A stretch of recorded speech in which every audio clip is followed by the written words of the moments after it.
Alright, what we're doing here. What are we doing here? You look right here.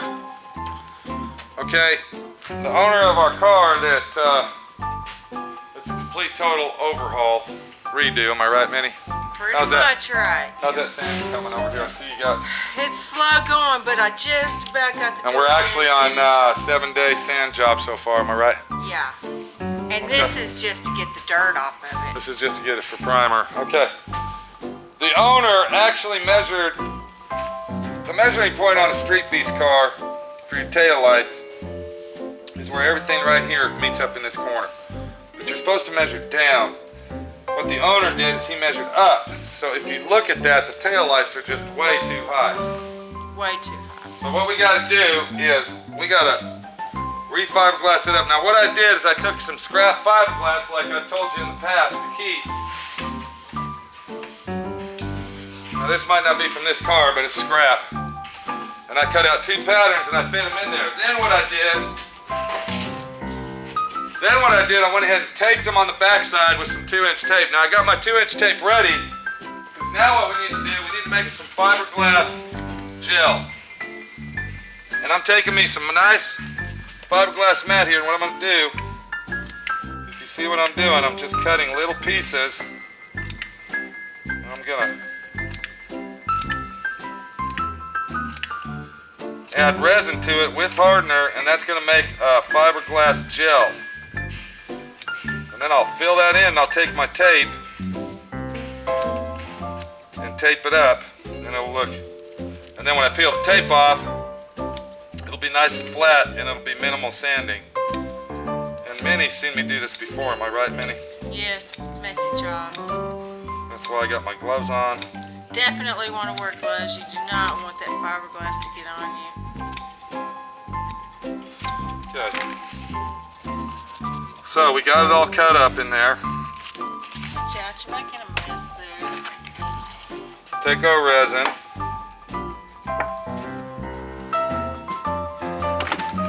And I really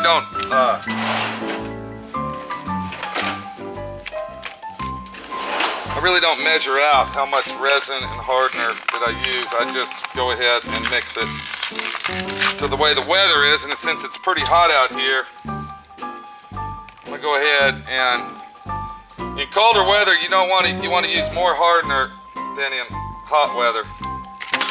Do you know why that is, Minnie? Because it'll dry faster.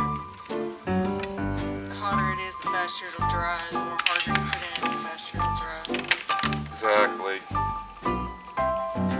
So we go ahead and get our hardener in there.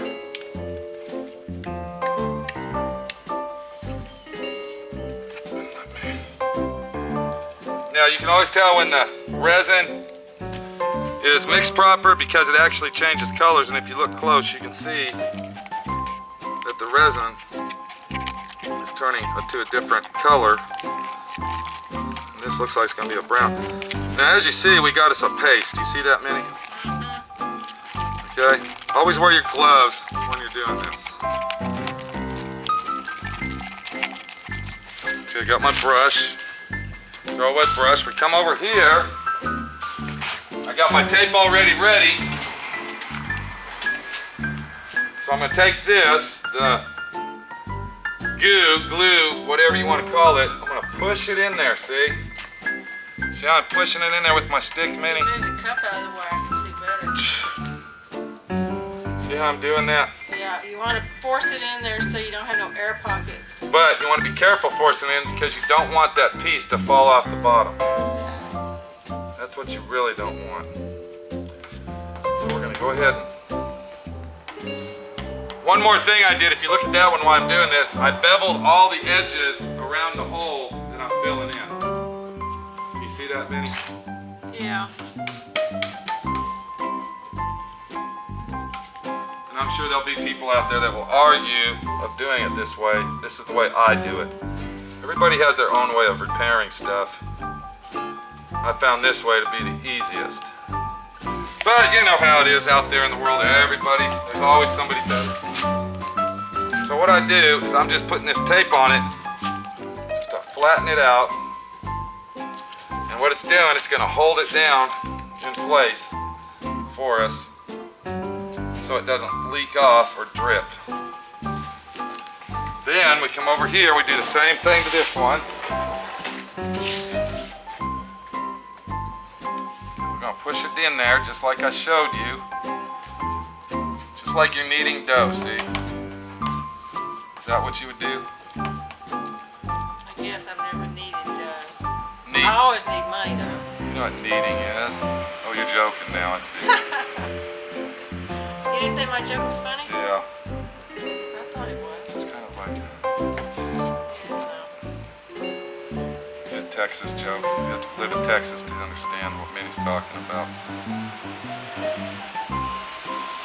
So I get that one the same way, and I pushed it all in all the grooves. What I'm doing here, I'm trying to keep it.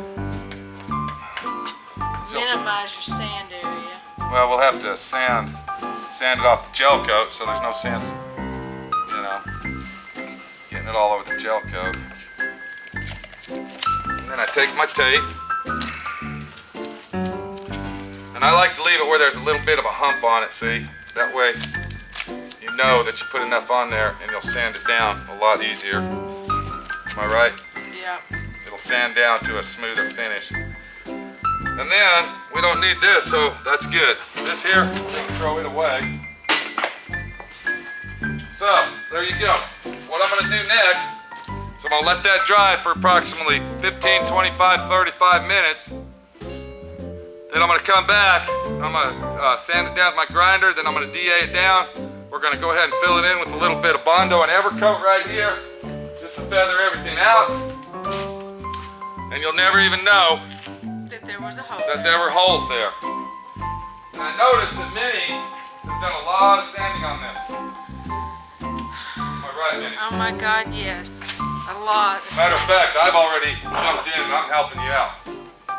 And I can tell you right now, this car, if you stand back here and look at it, looks 100%. Let me get that light on it. It looks 199%. I think everybody should give Minnie a big hand out here in Wonderland. I think everybody should give Minnie a big, big hand out in Wonderland. Thank you. And I think Minnie deserves it. What's the problem? Nothing. My hair's probably messed up. Do you think you deserve a big hand? Everybody A big say. hand. Because that has been a big hand job. Am I right?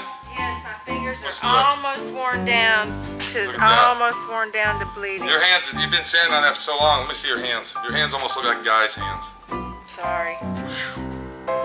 I'd have to say you're a pretty hard worker, aren't you? Pretty hard worker. So I think everybody out there ought to leave Minnie a real good compliment for all the work that she's done on this Streetbeasts car. Because that was one of the, I'll be honest with you, Minnie, that's one of the worst cars I've seen. It is the worst car I've ever seen. That's the worst one, the worst shaped car. And it just looks totally different. I mean, look at the difference, even from the hood and the body parts and the doors. Look at that door.